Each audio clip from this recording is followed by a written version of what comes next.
ദൂരെ യാത്ര ചെയ്യുന്നവരും പിന്നെ ചില യാത്രക്കാർക്കിടയിലും കണ്ടുവരുന്ന ഒന്നാണ് ഈ യാത്രക്കിടയിലുള്ള ഛർദ്ദൽ.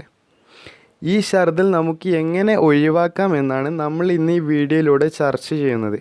വിനോദയാത്ര പോലത്തെ നിങ്ങളുടെ ഉല്ലാസകരമായ യാത്രയിൽ ഈ ഛർദ്ദൽ കാരണം നിങ്ങളുടെ അന്നത്തെ യാത്ര തന്നെ മൂഡ് ഓഫിലായിരിക്കും. അതുമാത്രമല്ല, ഈ ഛർദ്ദിച്ച് ക്ഷീണം കാരണം നിങ്ങൾ അവിടെ എത്തുമ്പോൾ ഒരു വഴിക്കായേക്കാം. ഛർദ്ദൽ കാരണം പലരും യാത്ര തന്നെ മാറ്റിവെക്കാറുണ്ട്, എസ്പെഷ്യലി സ്ത്രീകൾ, അതുപോലെ കൊച്ചുകുട്ടികൾ. ഇനി അങ്ങനെ ഒരു പേടി വേണ്ട കേട്ടോ. ഈ വീഡിയോ നിങ്ങൾ മുഴുവൻ കണ്ടു കഴിഞ്ഞതിന് ശേഷം ഇതിൽ പറയുന്ന ട്രിക്ക് നിങ്ങൾ ഉപയോഗിക്കുകയാണെങ്കിൽ നിങ്ങൾക്ക് ധൈര്യമായി യാത്ര ചെയ്യാം. നിങ്ങൾക്ക് ഒരിക്കലും ഛർദ്ദൽ ഉണ്ടാവില്ല. ഓക്കെ, ഹെൽത്ത് മാഗ് ചാനലിന് വേണ്ടി നിങ്ങൾക്ക് മുമ്പിലെത്തുന്നു ഞാൻ ജാബിർ. ഇതുവരെ നിങ്ങൾ ഈ ചാനൽ സബ്സ്ക്രൈബ് ചെയ്തില്ലെങ്കിൽ ഉടനെ സബ്സ്ക്രൈബ് ചെയ്യുക. പുതുപുത്തൻ ഹെൽത്ത് ടിപ്സുകളും അതുപോലെ വീഡിയോകളും നിങ്ങൾക്ക് മുമ്പിൽ ഞാൻ കാഴ്ചവെക്കുന്നതാണ്. ഓക്കെ, നമുക്ക് വിഷയത്തിലേക്ക് വരാം. യാത്ര പോകുമ്പോൾ ഉണ്ടാകുന്ന ഛർദി പലപ്പോഴും പലരെയും ബുദ്ധിമുട്ടിക്കുന്ന ഒന്നാണ്. ഛർദ്ദൽ ഒഴിവാക്കാനായി സാധാരണ നമ്മൾ യാത്ര ചെയ്യുന്നതിന് മുമ്പ് ഏതെങ്കിലും മെഡിക്കലിൽ കയറി വല്ല ഇംഗ്ലീഷ് ഗുളികയും വാങ്ങിച്ച് കഴിക്കും. ഇതൊന്നും തന്നെ ഇനി വേണ്ട കേട്ടോ. വളരെ സിമ്പിളായിട്ട് മാറ്റാവുന്നതേ ഉള്ളൂ ഈ യാത്രക്കിടയിലുള്ള ഛർദ്ദൽ.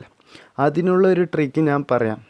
ന്യൂസ് പേപ്പർ യാത്ര ചെയ്യുന്ന വ്യക്തി ഇരിക്കുന്ന സീറ്റിൽ വിരിച്ചതിന് ശേഷം അതിലിരുന്ന് യാത്ര ചെയ്യുക.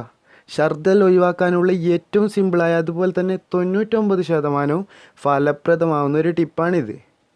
നിങ്ങൾ യാത്ര ചെയ്യുമ്പോൾ ജസ്റ്റായിട്ട് ഏതെങ്കിലും ഒരു ന്യൂസ് പേപ്പർ എടുത്ത് നിങ്ങളുടെ സീറ്റിലൊന്ന് വിരിച്ച് അതിന് മുകളിലിരുന്ന് യാത്ര ചെയ്യുകയാണെങ്കിൽ നിങ്ങൾക്ക് 100% വരെ നിങ്ങൾക്ക് അന്ന് ഛർദ്ദൽ ഉണ്ടാവില്ല.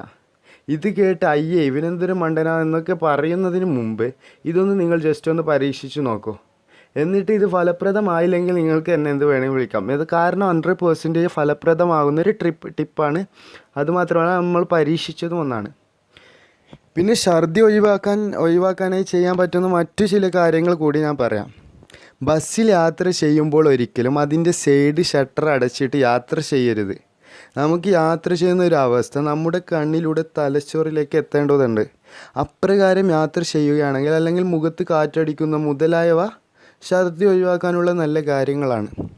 വേറൊരു കാര്യമാണ് ബസ്സിൻ്റെ ടയർ ഉണ്ടാവുമല്ലോ. ഈ ബസ്സിൻ്റെ ടയറിൻ്റെ മുകളിലുള്ള ബാക്ക് സീറ്റ് പോലത്തെ സീറ്റുകളിൽ ഇരുന്ന് യാത്ര ചെയ്യുന്നത് നമ്മുടെ ബോഡിക്ക് വളരെയധികം കുലുക്കമുണ്ടാകുന്നതൊന്നാണ്. ഇത്തരത്തിലുള്ള ഒരു അവസ്ഥയും ഛർദ്ദലിന് കാരണമാകുന്നുണ്ട്. മുകളിൽ പറഞ്ഞ ന്യൂസ് പേപ്പറിന് പുറത്തിരുന്ന് യാത്ര ചെയ്യുന്നത് തന്നെ ഏറ്റവും ഫലപ്രദമായ ഛർദി ഒഴിവാക്കാനുള്ള ഒരു മാർഗ്ഗമാണ്. പിന്നെ ഒരു കാര്യമുണ്ട് കേട്ടോ.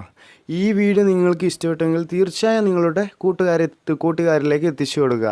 നിങ്ങൾക്കിത് ഒരു പക്ഷേ ഉപകാരപ്പെട്ടില്ലെങ്കിൽ നിങ്ങളുടെ കൂട്ടുകാർക്ക് തീർച്ചയായും ഉപകാരപ്പെടുന്ന ഒന്നാണ്. ഇഷ്ടപ്പെട്ടെങ്കിൽ ഒരു ലൈക്ക്, കൂടുതൽ വീഡിയോക്കായി സബ്സ്ക്രൈബ് ചെയ്യുക. ഈ വീഡിയോ കണ്ടതിന് വളരെ നന്ദി. താങ്ക്